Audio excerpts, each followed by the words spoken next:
Hoje eu quero responder uma pergunta de uma pessoa que está com uma dúvida. E ela diz assim: Bispo, um pastor que eu gostava muito e ainda gosto, porque ele me ajudou muito no início da minha caminhada na igreja, saiu da Igreja Universal e está abrindo um ministério para ele. Como ele tinha meu contato, eu tenho recebido mensagens dele me convidando para a sua nova igreja. É errado eu ir assistir uma reunião dele? Eu não quero errar, mas preciso de orientação. Muito bem. Primeiramente, eu queria dizer a você que você é livre para você fazer o que você quiser da sua vida, da sua alma. Você é livre porque só você vai responder pela sua alma. E nenhum pastor de nenhum ministério, seja ele qual for, que estiver interessado em mantê-la na sua igreja, está interessado na sua alma. O verdadeiro homem de Deus, o verdadeiro servo de Deus, ele está preocupado em manter você no reino de Deus, na presença de Deus, na palavra de Deus, quer você pertença à igreja dele ou não.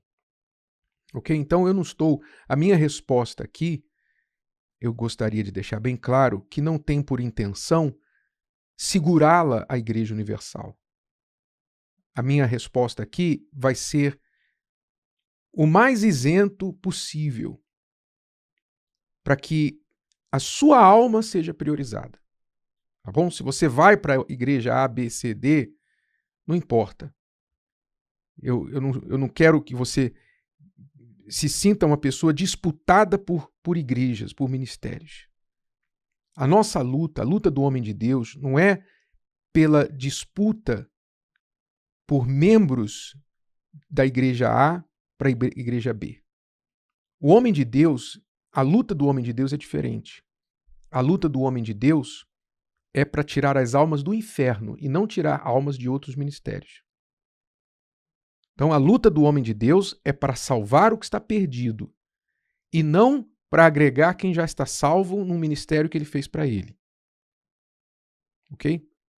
Então, essa é a resposta que eu vou tentar lhe dar aqui sobre esse assunto.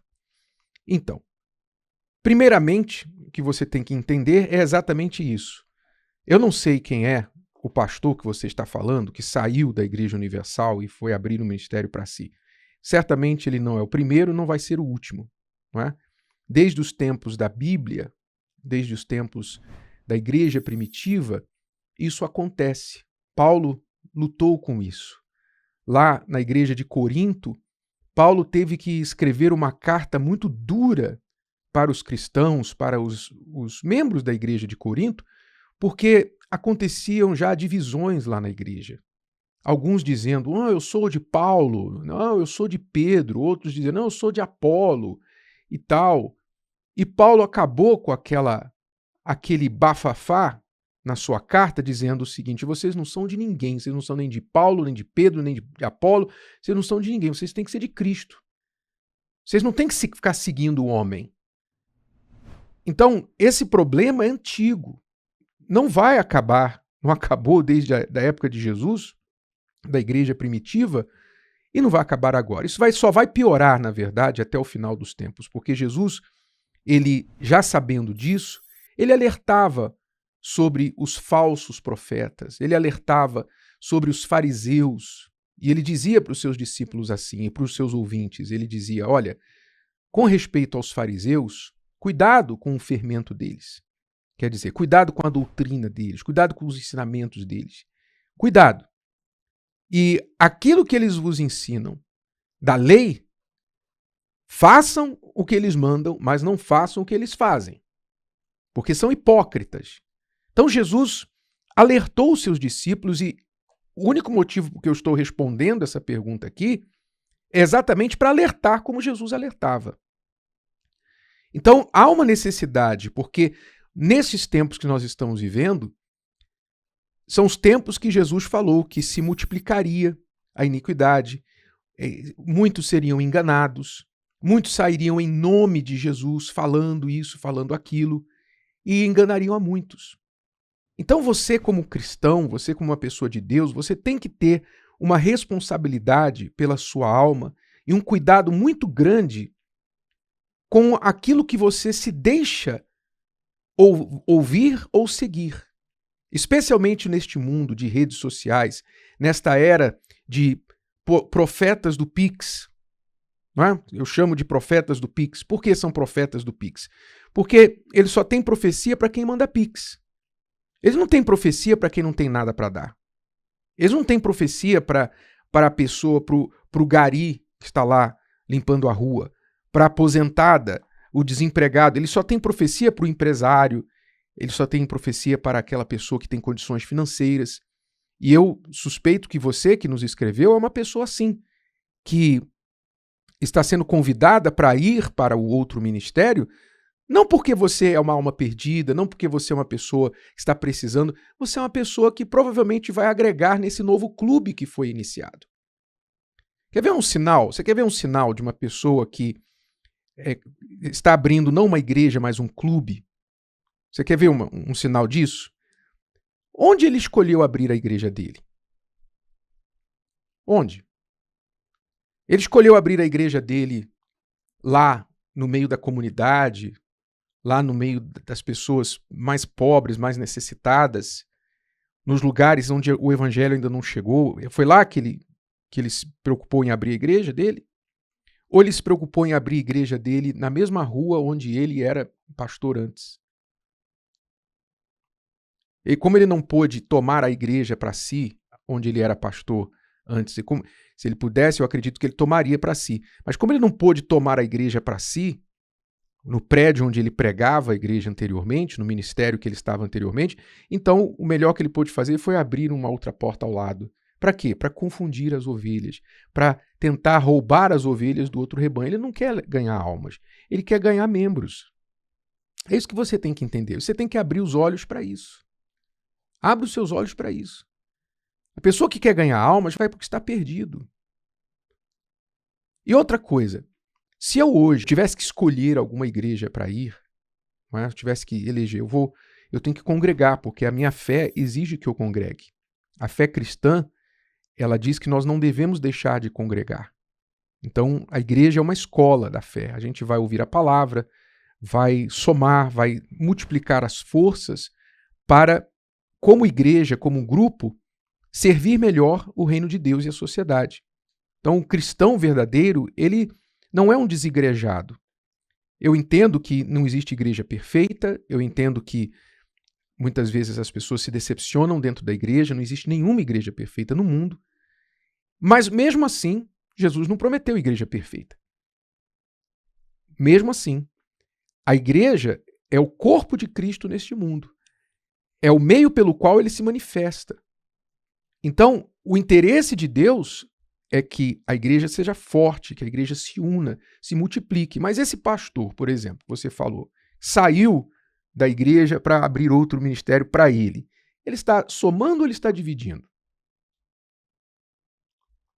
O interesse dele é fortalecer o reino de Deus ou fortalecer o reino dele? Porque no reino de Deus a gente une. No reino de Deus a gente une. No reino de Deus a gente multiplica. A gente não divide, a gente multiplica. A gente soma, a gente não divide. Então, essa pessoa está tentando agregar ou está tentando dividir?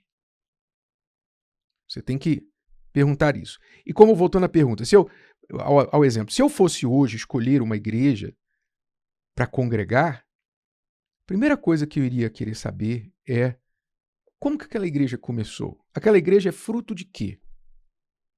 Ela é fruto de uma rebelião, uma divisão, uma rebelião que aconteceu, aquele pastor brigou com outro pastor e foi abrir a igreja dele, o ministério dele, quer dizer, é fruto de uma rebelião, não é fruto de uma paixão por almas, é o fruto de uma desavença, é o fruto de uma rebelião, ou aquele pastor foi expulso da sua igreja original porque ele caiu no pecado, ele cometeu erros de conduta graves e por isso ele não pôde mais exercer o ministério naquela igreja. Então, por não poder exercer o ministério naquela igreja, ele foi abrir a igreja dele. Mas o erro dele foi de conduta. Ele saiu da igreja por quê? Por quê? Porque ele disse que não concordou mais, que ele não concorda mais. Então, quantos anos ele ficou naquela igreja? Ele demorou 20 anos, ele demorou 30 anos para descobrir que ele não concordava mais? Ele não concordava mais com aquela igreja ou ele não quis mais se sujeitar? Ele não quis mais obedecer? Ele não quis mais servir e sim mandar? Então eu iria procurar saber isso, porque eu não iria colocar a minha alma sob a direção de um ministério, de uma pessoa que, primeiro, não soube obedecer, não soube se conduzir, não soube enfrentar qualquer injustiça, qualquer dificuldade e que dividiu a obra de Deus. Eu não colocaria minha alma em risco assim. Então eu buscaria um trabalho onde o que moveu aquela pessoa foi verdadeiramente paixão pelas almas. E aquilo ali se manifesta nos frutos, não é o que fala. Preste muita atenção.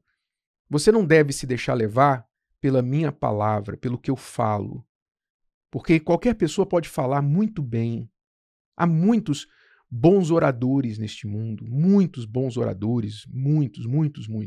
Falam bem, têm bons argumentos, sabe? Tem uma oratória invejável. Nada disso é, em si, um teste para a condição espiritual daquela pessoa. Você tem que olhar o fruto. Jesus disse, pelos frutos conhecereis a árvore. Quais são os frutos? Quais são os frutos dessa pessoa? Quais são as intenções? Quais são as intenções? Sabe, é mais ou menos assim. Você namora uma pessoa que é divorciada. Ela saiu de um casamento, né? Separou, não deu certo o seu primeiro casamento, aí você vai estar namorando essa pessoa. Você não gostaria de saber por que ela divorciou? Você não gostaria? Eu gostaria. Se eu fosse você diz aí que esse pastor está te chamando para o ministério que ele está abrindo para ele, quer dizer, muito bem colocado, para ele. Você não gostaria de saber? Você não acha que você deveria ir lá no responsável que lidou com o caso desse pastor e procurar saber, pastor, bispo, esse ex-pastor está me namorando. Está namorando a minha alma. Eu estou balançada. Estou pensando em pular de barco. Você não acha que você deveria procurar saber por que ele é ex-pastor da igreja? Porque nós, na Igreja Universal, nós não temos o costume de sair por aí falando, ó, fulano caiu em adultério, fulano fez isso, fulano... Salvo quando há uma real necessidade de falar isso. Nós queremos poupar as pessoas dessas vísceras, sabe? Dessas coisas. Honestamente, eu fico constrangido de tocar nesse assunto. Eu fico constrangido, porque eu sinto vergonha. Eu sinto vergonha. O que eu vejo muitas vezes, o que alguns fazem sem nenhuma consideração para com as almas. Eu sinto vergonha. Então é constrangedor. A Igreja Universal não tem costume de sair por aí falando, ó, pastor fulano de tal não é mais pastor porque fez isso, fez aquilo. Não temos esse costume. Eu estou falando aqui, não estou falando de nomes, eu estou falando da palavra. Estou orientando você. Então o que é que você tem que fazer? Se eu fosse você, usando a analogia, vou me casar com uma pessoa que divorciou. Eu queria saber, não da boca dele, da boca dela só. Por que ela divorciou? Eu iria querer saber por quem sabe da história, quem soube a história. Quem, se possível falar com a ex, eu iria falar com a ex. Com o ex, eu iria falar com o ex.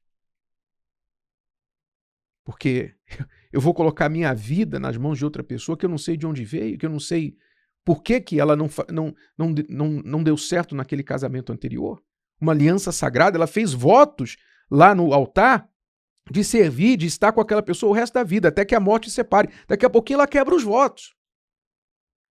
Assim como esse pastor que você está referindo, Certamente ele, quando começou o ministério dele, ele fez um voto com Deus. Eu vou servir até a morte, eu vou servir, vou estar no altar, não importa o que e tal. De repente ele muda o voto dele.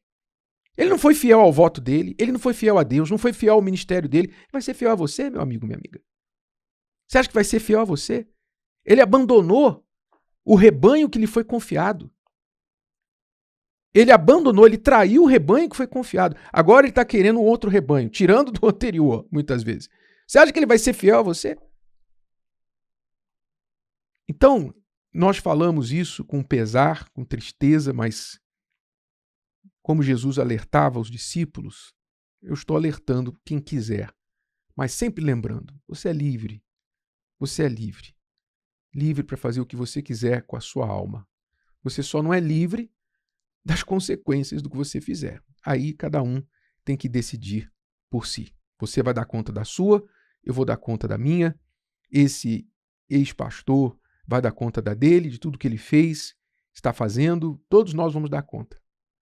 E eu também vou dar conta daqueles que eu estou orientando. Então, eu estou tentando orientar corretamente. Então, da minha parte, eu creio que eu poderia falar muitas outras coisas, mas o básico é isso aí. Se o vídeo de hoje te ajudou, você conhece alguém que vai ser ajudado por essa mensagem, passe adiante. E se você ainda não inscreveu aqui no canal, inscreva-se agora. Até a próxima.